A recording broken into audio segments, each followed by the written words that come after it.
Bez šaubām, cilvēka pašapmierinātība, kas nāk no viņa reliģiskās darbošanās, ir liels šķērslis Dieva svētību atbrīvošanai un Dieva godam. Tā ir jāsacērt gabalos, kā čūska. Un tā mēs turpinājām turēt brīnišķīgas sapulces 8. un Kļavu ielās. Tas kungs man parādīja, ka vēlas, lai šis darbs ietu dziļumos, daudz dziļāk nekā iepriekš piedzīvotais. Viņš nebija pilnīgi apmierināts ar Azusa darbu un tā ietekmes dziļumu. Mūsu vidū joprojām bija pārāk daudz sevis dzīves un reliģiskais es. Faktiski Dieva darbs nozīmēja karu, grūti iznīcināmu un rūgtu pret mūsu ienaidnieku. Mums bija jābūt par šķīstīšanās centru, kur bija jātiek galā ar miesīgo darbošanos, ar viltus gara izpausmēm un reliģiskā es tieksmi uz darbošanos. Mēs bijām izslāpuši pēc reāla piedzīvojuma,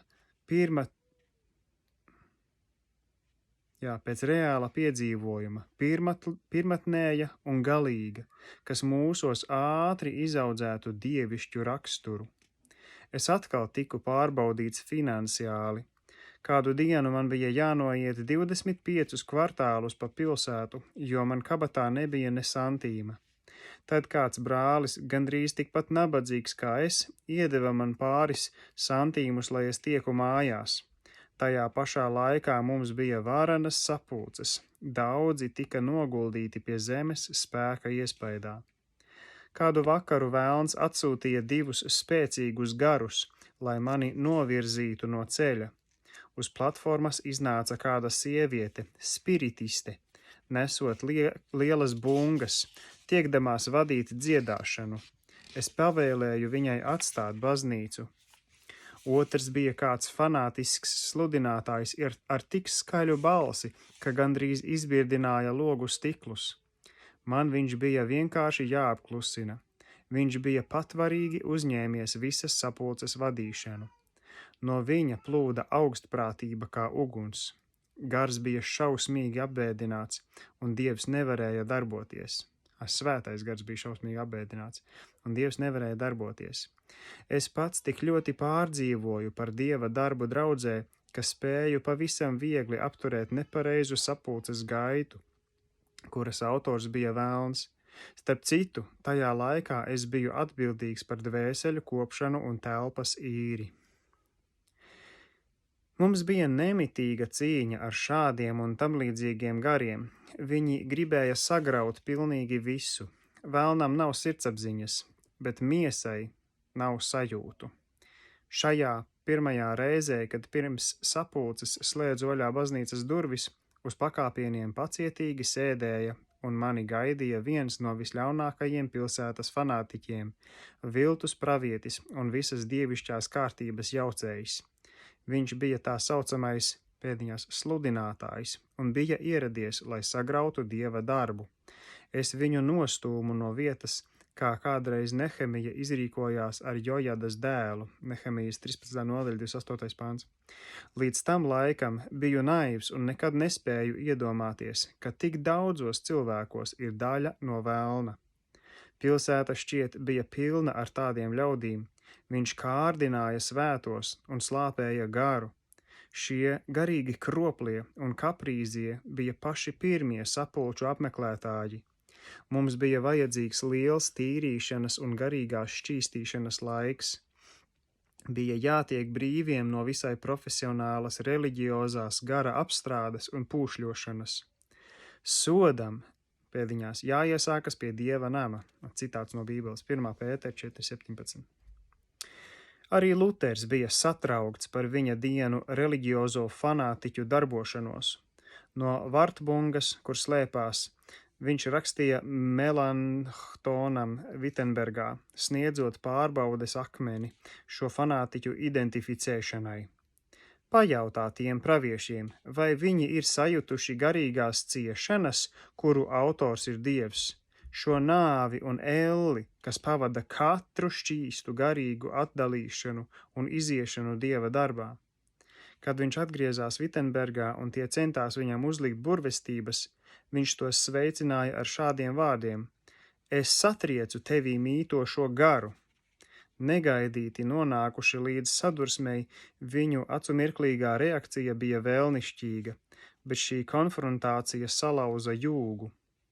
Mēs bijām spiesti šādos ekstremālos gadījumos drosmīgi izrēķināties ar šiem cilvēkiem. Galvenais visā šajā lietā ir tas, ka garam atkal tika dota vieta. Tas sāka atkal darboties, neievērodams viņu draudus. Daudzi tajā laikā sludināja, ka mēs nevaram noturēt atklātas sapulces, bet ja tā būtu rīkojušies, mēs būtu izslēguši no sava vidus pašu Dievu, kam patika mājot savas draudzes vidū. Tas, kas mums vajadzīgs, bija vairāk Dieva, lai viņš spētu kontrolēt un pārvaldīt mūsu sapulces. Viņa vieta ir jāizbrīvē mūsu vidū, lai viņš par katru cenu spētu darboties. Lieta tāda, ka svētie paši ir pārāk satraukti un sacēlušies. Tikai caur lūgšanu un sevis nolikšanu malā mēs varējām panākt, ka Dievs apgāza mūsu plānus un pārgrozīja sapulču gaitu. Iesākumā tas mums bija noslēpums, un tā pēc kāda laika mēs jau noturējām kopīgas lūgšanas, mīlestībā un vienoti, un nekāds spēks tās vairs nespēja izjaukt, bet iesākumā visam sev ir jātiek izdedzinātam ārā. Dieva tronim ir jāvada sapulces, un atbilstošai garīgai atmosfērai ir jātiek radītai caur pazemību un lūgšanu, tā, lai Sātans nevarētu tajā vairs mājot. Paldies Dievam, to mēs sapratām jau pašā sākumā, un tas bija pilnīgs pretstats reliģiskajai sacensībai un melīgas svētulības ambīcijām. Mēs toreiz neko nezinājām par mūsdienu draudzes pieauguma metodēm un paņēmieniem. Kas attiecas uz vasarsvētkiem, ar šādām lietām nodarboties nav derīgi. Lai kļūtu svētiem, ir vajadzīgs nekas cits kā Dievam veltīts laiks, lai arī pasaule steidzas pazušanā, un mēs līdz ar to. Viens liels iemesls, kāpēc Azusa darbs padziļinājās un neiznīka, bija tas fakts, ka Dieva strādnieki nebija iesācēji. Viņi jau bija saņēmuši aicinājumu un gadiem ilgi gatavoti svētuma kustības dzīlēs, misijas laukos un citur. Viņi bija kausēti un pārkausēti, baudīti un pārbaudīti un atrasti par derīgiem. Viņi bija sava darba veterāni, viņi bija staigājuši ar Dievu un dziļi mācījušies no Dieva gara. Viņi bija pionieri, izlases korpuss, kā Gideona 300 vīru, lai izplatītu atmodas uguni pa visu pasauli, tāpat kā Jēzus gatavotie mācekļi. Diemžēl tagad mēs esam kā pūlis svešu, no 2. Mūzes grāmatas 12:38 citāts pūlis svešu, un ir bijis gana laika zelt apsīkuma sēklām. Pirmā mīlestība plašos kristīgās dzīves apgabalos ir izzudusi. Suns atkal ir atgriezies pie sava vēmekļa, atsauce uz 2. Pētera 2:2. 2. nodaļa, 22. pāns. Daudzos gadījumos tas nozīmē pie Bābeles mācībām un prakses, bet nespēcīga, novārgusi māte tikai ar grūtībām var piedzemdēt veselīgus bērnus. Bet tur gars darbojās tik dziļi un pamatīgi, un cilvēki bija tik izsalkuši, ka miesīgā, cilvēciskā gara tieksme iejaukties sapulces gaitā bija viegli izšķirama. Bija tā, it kā kāds svešinieks laustos privātā teritorijā. Gara klātbūtne bija ļoti viegli izšķirama, un cilvēki centās piekļauties Dievam. Bet viņš pats atradās savā svētajā templī, un visam, kas nāk no cilvēka, viņa priekšā bija jāpaliek klusam. Iekavās Habakuka 2. nodaļa 20. pāns.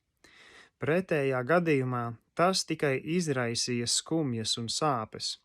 Mūsu lūgšanu kambari šodien ir tikai niecīga ēna no bijušajām nošķiršanās vietām. Pārāk bieži tur tiek uzkurināts cilvēcīgā entuziasma tvaiks, un cilvēks kļūst mentāli uzbudināts, kļūdaini pieņemot, ka tas nāk no svētā gara. Tā nedrīkst būt, jo tas nav nekas cits kā miesīgumā ietērpts fanātisms.